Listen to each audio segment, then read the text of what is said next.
Good afternoon, everyone. My name is TJ Srivangipuram, and it is my unique pleasure to introduce Evan Wash, whose presentation today is entitled The Anatomy of the NBA Ecosystem, Which Levers to Pull. So without further ado, Evan. Thank you. Thank you, TJ. All right. I'm excited to be back here. For those who attended last year, I was up here and spoke about the NBA schedule and talked about some of the new things we were doing around optimization there. And I'm going to give a brief update on that today, but I wanted to focus this year more generally on the use of analytics and data to guide decision-making at the NBA around our on-court product. So to do that, we're going to be a little more visual today. It'll hopefully be informative and fun, kind of get out of the normal PowerPoint-type presentation, but I think you guys maybe will learn a little bit and again, have fun along the way. So the first thing I want to do is take you through our view of what we call the annual NBA Lifecycle. And I say annual, but it's actually even more than that, because the first thing that affects the season in question, arguably, is the draft lottery, and that in fact happens during the prior season. From there, we go into the excitement of the draft and free agency before getting our first chance to look at rookies on their new teams at Summer League. Meanwhile, at the league office, we're busy with things like the schedule creation, right? Figuring out who's going to play who on what dates throughout the season. And we're also working with our competition committee, our board of governors, and our players union on any rule changes we might want to make for that upcoming season. And once those processes are complete, we can then jump into training camp and preseason, where teams are analyzing their players, deciding who they want on their rosters for that season, and ultimately making final roster determinations before opening night. With that all in place, we're now ready to jump into the core competition. 170 days, teams competing night in and night out, signing players, releasing players, and making trades right up to the trade deadline. And from there, we get into the sprint of the end of the regular season. We determine the playoffs based on the top 8 teams in each conference. We jump right into the playoffs and finals, and finally, in the middle or end of June, we crown a champion. And of course, the process then starts itself all over again. And you might think this is not exactly earth-shattering. Any basketball fan who follows the NBA knows that this whole process takes place. But what's not always obvious is how interconnected and interrelated this web or this ecosystem can be. So let's try to bucket some of these things that are on this chart here. First, you got a handful of things that relate to format and structure. These are things that the league, teams, and again, players set in concert with each other, and those include the draft lottery, the schedule, the rules for the season, and how the playoffs will be determined. With those components set, teams then get to make their own decisions about how to construct their rosters, and they do that through draft, free agency, roster cuts, and trades. And once the structure is set, teams are constructed, we can then see the competition itself play out through preseason, summer league, regular season, playoffs, and finals. And what becomes evident is that a change to any one aspect of this ecosystem or that equation there can have significant downstream impact that you really need to take into account when thinking about this. So, for example, Seth Partnow from the Bucks just spoke at length about the three-point shot. And if you go back to 1979, when we decided to institute the three-point shot in the NBA, that was a pretty small change at the time relative to the way the game was played. But if you look 40 years later at all the downstream implications of that, and it has fundamentally altered every aspect of this chart, from the types of players that are coveted by teams, to the playing styles that are exhibited, to the types of teams that ultimately advance in the playoffs and win championships, and of course, most importantly to us, the quality and the entertainment factor of the competition. So what I want to do today is share a few more recent examples where we've used data or analytics to look at the 4 format and structure items on this chart and how we considered a change and either ultimately recommended one or didn't based on the analysis we did there. So as I go through each one, it's important to remember the 3 kind of main goals we have in mind at the league office, and that's first and foremost maintaining the integrity and competitive fairness of the competition. We never want to jeopardize that. Next, of course, maximizing the player health and wellness, which again I'll touch on through some of the scheduling aspects. And then, of course, if we've satisfied those 2 things, can we create a really compelling product for our fans, have fans engaged and interested in the competition night in and night out? So before I leave this chart, I just want to address one elephant in the room. There's a big piece missing from this. I realize that, and that's the CBA. not an accidental omission here. It would just add a whole additional layer of complexity that I just couldn't do justice in this short time. So I left it off here. But if it's your area of interest, I think Larry Kuhn's actually presenting a detailed talk on it this afternoon right here. So for those CBA junkies, you'll have your chance for that as well. So let's jump into scheduling first. And as I stood up here last year, we were just in the process, as I said, of launching this new optimization software. And with that system, we can now input in constraints that represent the types of things we want to achieve or avoid in any given schedule each year. Each one gets a relative penalty value to assess its importance or to define its importance.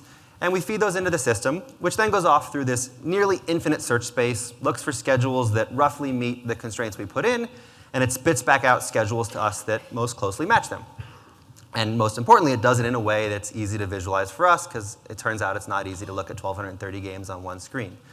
So we have some summary stats up there. We can compare schedules and ultimately pick the best one. One of the key goals of that system was to further alleviate the density of the schedule, and specifically to reduce back-to-backs. So it begs the question, did it do that? And the answer is yes. So when we applied some analytics to the schedule for 15-16, we were able to drop back-to-backs from 19.3 per team 2 years ago to 17.8.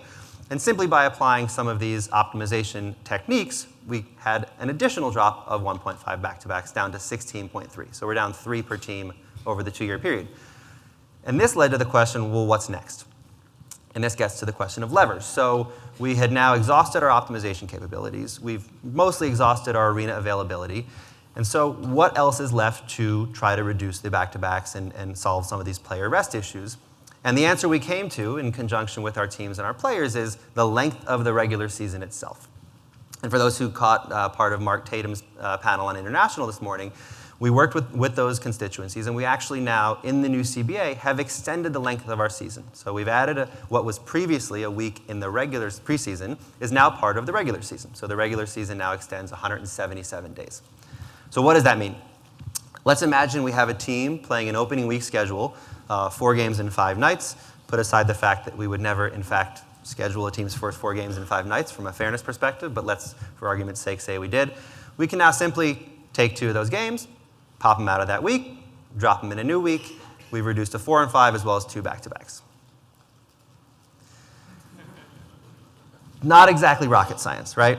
But it's a powerful and positive change for us, and one that we really couldn't have done without thinking about how all these different pieces interplay with each other. And what we can do now is bring that back to the ecosystem framework we started with. And it's not obvious how this change is going to affect the team building side of things, right? The schedule doesn't necessarily impact the types of players you'd want, but it's very clear how we've affected the competition, and we've done that in several ways. We've obviously addressed the player rest issue because now the density's been alleviated, so hopefully we see players rested on a more frequent basis. Rested for competition on a more frequent basis. And we also built in some additional flexibility because that week, in addition to allowing us to address back-to-backs, we can look at things like relative rest of teams, travel efficiency, and other key metrics. And then at the bottom again, hopefully creating a more compelling product by having star players on the floor as much as possible. So overall, just a really another important step forward in a critical area for us at the league. So jumping to a new area, the rules determination. And I want to talk through a key change we made last offseason in an area that's gotten a lot of attention in the analytics community in recent years, and that's the intentional away from the play foul, or commonly known as HackAShaq. And analytics, not surprisingly to most in this room, suggests that if a player shoots poorly enough from the free throw line, it's a more advantageous strategy to foul that player away from the play, send them to the line, as opposed to playing traditional defense. And we, in fact, saw this play out over the last few years. So if we graph the number of intentional away from the play fouls that occurred the last 5 seasons, this is what we find. In mathematic terms, we call that exponential growth. And what was interesting to us is we don't even know if we had reached a peak, right? This was trending up, and who knows how far we were going to go. But we had over 400 instances of intentional away from the play fouls last season. And so what we looked at was, is this a rule that we want to think about changing? And the fan data we have, the social media data we have tells us that fans overwhelmingly dislike this aspect of our game, and they really even question the integrity of basketball when it's being used. However, on the flip side, we have a lot of teams that have the perspective that free throw shooting is a critical skill that you need to compete in the NBA, and it's a viable strategy to take advantage of players who lack that critical skill. So we said, well, this is going to be tough, but let's see if we can find something that balances those two viewpoints. But before doing that, we wanted to make sure that a rule change in this area wouldn't materially impact the competitive landscape of the NBA. And so we looked at measuring the impact of those fouls in a lot of different ways. And I'll take you through kind of one example of how we did that. So let's look at a points per possession based approach. And again, most folks know, I'm sure here, but points per possession essentially measures the expected number of points a team is going to score on any given possession. And so if we look at those 400 fouls from last season, and we can look at the data and find out that players shot about 47% on the free throws resulting from those fouls. A low number, but not surprising because these are players who were targeted with this strategy. We know, therefore, that there were 375 points generated on possessions that had an intentional away from play foul. We can then compare that to the number of points that would have been scored if traditional defense had been played. And so let's, for argument's sake, take the league average offensive efficiency, which is last season was about 1.05 points per possession, apply it to the 400, and we find that teams would have otherwise scored 420 points on these possessions, which means use of the strategy essentially vanished 45 points from our league. The question is, does that matter? And we're lucky enough to have something called a Pythagorean win formula, where we can take point differential, convert that to wins, and we find that the use of the strategy over the course of the entire season across 30 teams, 1,230 games, shifted about 1 to 2 wins league-wide. May matter, may not, but when you break it down to a team level and you realize that this strategy was deployed on several teams in the league, now you're talking about something on the order of half a win per team. So there's obviously a lot missing from this chart. We could talk about the variance in offensive efficiency by team. We could talk about the effect of offensive rebound rates. We could talk about even substitution patterns or strategies that result from use of intentional fouling. All of it is important, and we've done it, and we just wanted to give you kind of the tip of the iceberg view here. But this is order of magnitude what we found. It ultimately gave us comfort that we could make a rule change here without really altering our league table in any substantial way. So with that comfort, we explored potential rule changes that would reflect the really disparate views on this issue. And we settled on what we call a measured compromise, right? And what we did was we took the rule that previously applied in the last 2 minutes of the fourth quarter, whereby a foul, an intentional away from the play foul results in 1 free throw and possession of the ball for the fouled team. And we instead applied it to the last 2 minutes of all quarters, as well as fouls that occur prior to inbounds. And these fouls were targeted with the rule change because they were areas of high use by teams. It was where there's advantageous math behind using fouls in these windows, so we thought that we would target a high use area as we tried to kind of cut down on the use of this strategy. So we also made a change in another sort of high profile area, which was players jumping on each other's backs. In addition to just being frankly outrageous and looking quite ridiculous for our game, these are high danger plays as well. Again, the more dangerous types of intentional fouls. So we said, you know what, we're going to determine those to be flagrant fouls going forward, just to eradicate those from the game. And in fact, we've seen that that's essentially stopped. So the question is, did this work? And so if I were to add to our chart from the last 5 years and throw this year on, the answer is resoundingly yes. We're obviously not through the entire season. There may be a different strategy as we approach the playoffs, but if we apply last year's year-to-date number to this season to predict where we're going to end up by the end of the year, that's the dotted line that you can barely see on the right there, we're going to end up with about a 70% decrease in the number of fouls this season. So again, if we bring that back to our ecosystem framework, this is a change that could theoretically impact the team building equation because it changes the relative value of skills across the different areas, but probably not that substantially, but more importantly, really materially improves the competition. We've now focused on this integrity issue. We're sort of turning back to traditional basketball. And from a flow of the game perspective, we've reduced the number of stoppages in play by over 300, right? So there's now 300 instances where we're not stopping play, walking to the free throw line, taking 2 free throws, a full minute out of game action, and back to play. And we think that really enhances sort of the fan experience of watching these games. So I've now touched on a couple areas where we've been able to implement positive change, but I certainly don't want to give the impression that everything we look at results in a change on the floor. And so here's an area in draft lottery where we studied extensively, had lots of discussion with our teams, but ultimately did not make a change. And I'll talk you through our thinking, the analysis, and ultimately why the change wasn't made. So first, to take a step back, what is the draft and what is the draft lottery, right? We think of draft order determination as something that needs to balance two key goals. On the one hand, we're trying to allocate young talent or access to young talent to the teams that have the greatest need for that talent. And on the other hand, we're trying to maximize the incentive for teams to compete and win every night on the floor, because that's what makes our product so great. And every system you could determine draft order with falls somewhere on that spectrum. So on the far left-hand side, you've got a style like the NFL, where the draft order is solely based on record. That does a really good job of giving access to talent to teams that need it, but potentially creates incentive problems because your record directly relates to where you draft in the offseason. On the flip side, a system, let's say, that uses a lottery and allocates equal odds to all the teams not in the playoffs, or a wheel system that's shown here, which is a predetermined draft system that cycles every 30 years, something actually suggested and proposed by Mike Zarin from the Celtics. So it just, again, shows kind of how collaborative this process is between leagues and teams. Either of those types of systems, on the flip side, does a really good job at addressing the incentive issue, because your record really has no impact on where you draft, but doesn't do such a good job on the first goal of getting the talent to the teams that need it. And our current system falls somewhere in between, right? We put the 14 non-playoff teams in a lottery. The odds are weighted based on record, and after the top 3 picks being determined by lottery, we go by record. And we obviously understand that there's a disproportionate value to top picks in the NBA. And so something we've seen in the past is that there's been situations where the perception is that we're skewing too far to the right as the left-hand side of this curve, where teams are potentially structuring themselves in a way to improve their draft position as opposed to competing on the floor.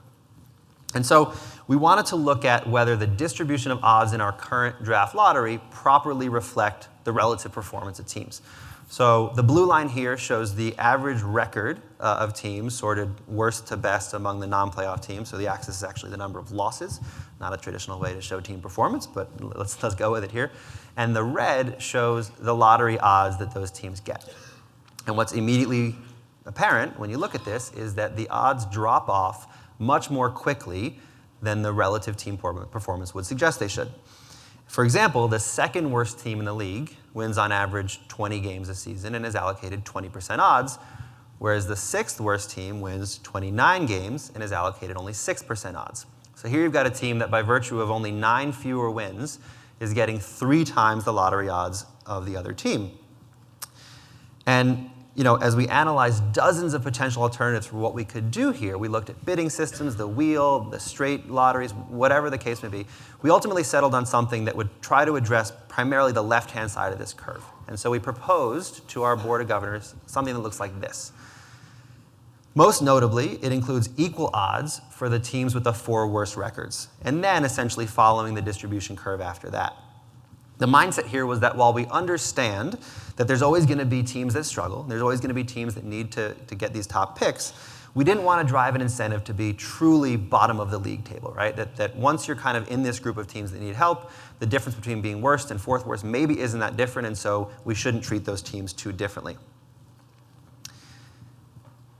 Separate from the odds of obtaining the top pick, we also look at the number of picks we determine by lottery. And so as I said, currently we lottery off 3 picks, which means that if you're the team with the worst record, even if you don't win the lottery, you pick no worse than 4th, which, again, back to the point about the value of top picks, can be a really, really valuable incentive to maybe finish in that spot.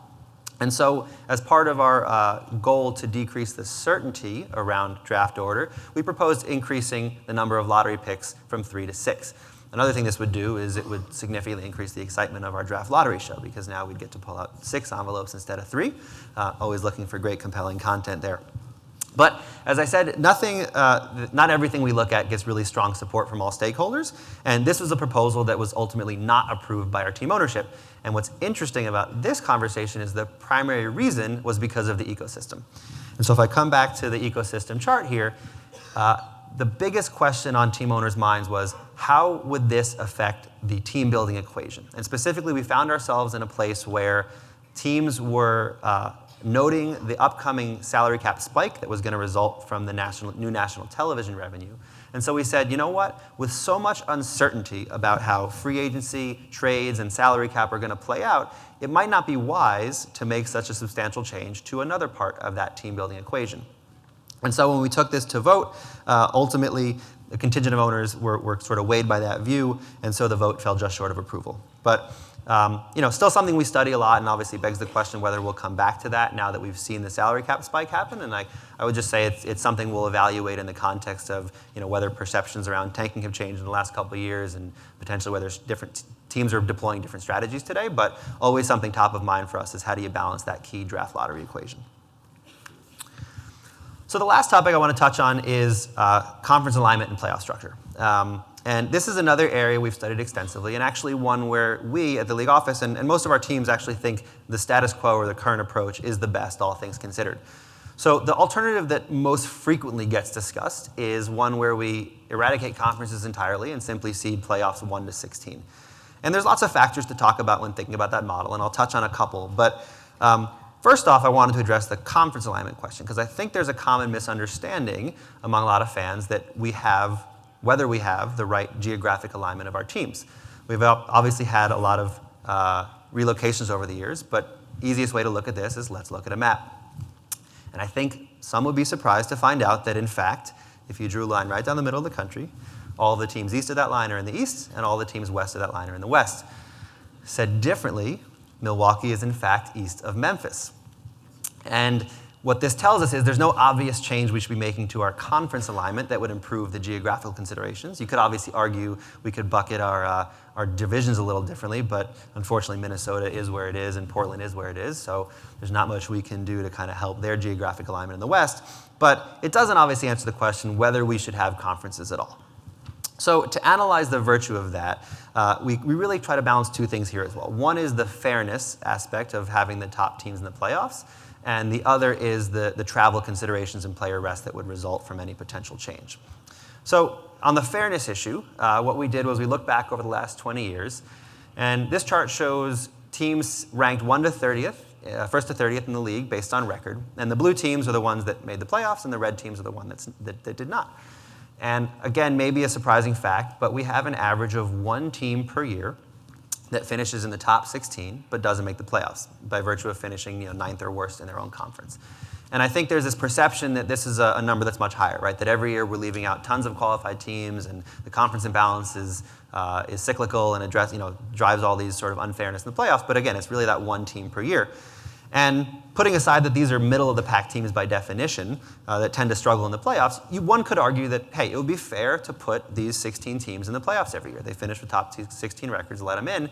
And furthermore, that we would ideally want our top teams to compete as late as possible in the playoffs, which would happen in a 1 to 16 model. However, we have to assess those against the potential downsides, and again, most of it relates to travel. So let's take playoffs, for example. If we went to a 1 to 16 model, we can look at the number of time zones teams would have to cross in playoff series. And what we find is that in our current system, 55% of potential playoff matchups occur within the same time zone, whereas in a top 16 model, that number would drop all the way to 30%. But more importantly, on the extreme, we'd be introducing the potential for early round playoff series across 3 time zones. And in fact, that would happen in 18% of series. And when you think about the 8 series in the first round, 4 in the second, 2 in the third, it's going to happen probably more than once a year because there's so many instances to see that play out. So you might ask there, well, but that's okay, right? Because the 2 teams playing in that series are on equal footing. But if we think second and third order, take a first round series between Miami and Portland that goes 7 games, and the 2 teams flew across the country 4 times each over a 2-week period. And now the winner of that series gets matched up in the second round against the winner of, I'll make it up, a New York and Brooklyn series, where neither team is left home in 2 weeks. And you can start to see how, from a fairness perspective, that team might have a pretty big gripe. We can also look at the regular season travel, and we know that in our current schedule, teams travel about 46,000 miles a season. And if you went to a 1-16 model, presumably you would also go to a balanced schedule. Because if you're going to compare teams 1-30 for playoffs, you'd also want them playing the same schedule so you could make that comparison. And if you did that, you'd increase the regular season travel by an average of 12% per team. And in fact, for a lot of teams who are in unique geographic situations, that number is going to be a lot larger. And so with those considerations in mind, it's clear that the conference and playoff structure could really impact teams' roster decisions, right? Whether you're going to be competing for that playoff spot or potentially going through a rebuild. And it's also going to impact the course of the regular season and the playoffs, because now we're looking at different sets of teams that are going to be competing in playoff races. It's a bit of a semantic issue, but like from a playoff race perspective, we currently have 2 playoff races, East and West. If you went to 1-16, we'd have 1 playoff race, which means in a lot of years for some teams, what previously was an exciting March and April is now just either race to the playoffs that you're already locked in, or you basically don't have a shot and now you're just looking forward to the draft. So as we thought about all these things on balance, we feel that the player rest issues really aren't offset by the minor benefits you'd get from shifting that one team from out of the playoff picture into it by shifting to the 1-16. So as I said, status quo is our preference here, but again, something that we spend a lot of time thinking about as well. So just to bring it all back, I want to wrap up by saying there's obviously a ton more that we look at here. This really was just tip of the iceberg to give you a flavor for how we think about this. And I really just couldn't do the sort of depth justice in 30 minutes. But hopefully gives a sense of the types of analysis we think about when we're looking at these issues and the thought processes we go through. And the last thing I want to say is just that so many of the ideas and suggestions that we end up studying come from media and fans. We're incredibly lucky to be in a business where you all have the passion for the NBA and dedication to improving our game, our product. So I just want to encourage everyone to continue to write articles, share analyses, send us suggestions, because ultimately it might be something that, that we study and implement in the future. So with that, I saved about 5 minutes, and I'd be happy to take any questions you have. You do, yeah. Can I say no? No, of course we did. Like I said, there's a million considerations there. Just to tick off the pieces one by one, right? 2-3-2 is generally not the favored model because it gives the team with the lesser record a potential advantage by winning home games and getting a lead. So historically, our competition committee has tried to shy away from that more recently. The issue of the impact of that one team, yes, they get 2 games of playoff gate, which can be important from a business perspective. Like I said, those are teams that typically struggle in the playoffs, so these aren't teams that are competitive, championship contenders that are being left out. But yeah, they do have that first round playoff impact. And on the point of the seeding within conference, absolutely, right? And so our perspective is always teams are operating under the rules that we currently have. There's certainly an argument to be made that if a conference is disproportionately advantaged at a given time, that yeah, you might prefer to be in the other conference, which would give you a better seeding. But we've found that tends to be pretty cyclical over time. And so there are circumstances where a team might argue it got a raw deal in the playoffs. But at the end of the day, if you want to win a title, you got to make it through every round of the playoffs anyway. So that's a team you're going to have to beat later on, whether it happens in the first round or second round. It clearly has business implications for us, which is why we compare it to the player health side. But something that collectively the teams have decided we're far more focused on sort of the player rest and travel issues for now. But they're all fair points.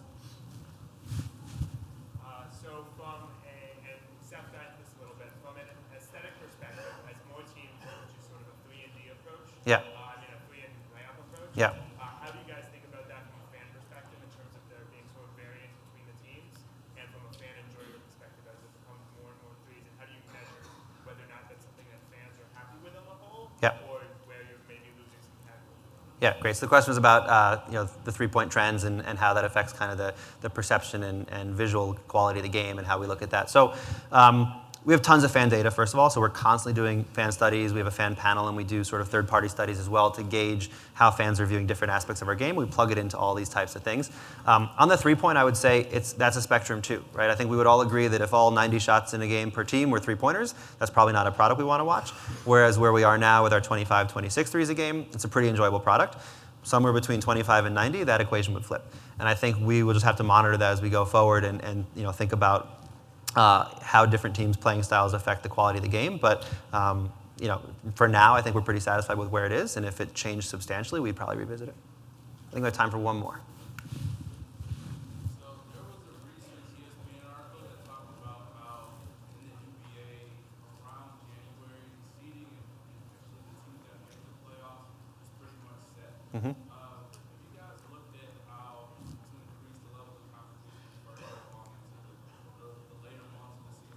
Yeah, so that article essentially talked about, it's interestingly a math equation that if you know the relative performance of teams, and each team has a certain percentage chance of winning every night, and you play that out over an 82-game season, it turns out that you've covered, let's say, 80% of the variance in that system through 30% of the season. Right? I'll make up the numbers because I don't remember them exactly, but the basic idea was that by December, January, you kind of have a sense of who's going to be the playoff teams for that year, and you tend to not see a whole lot of variance from there.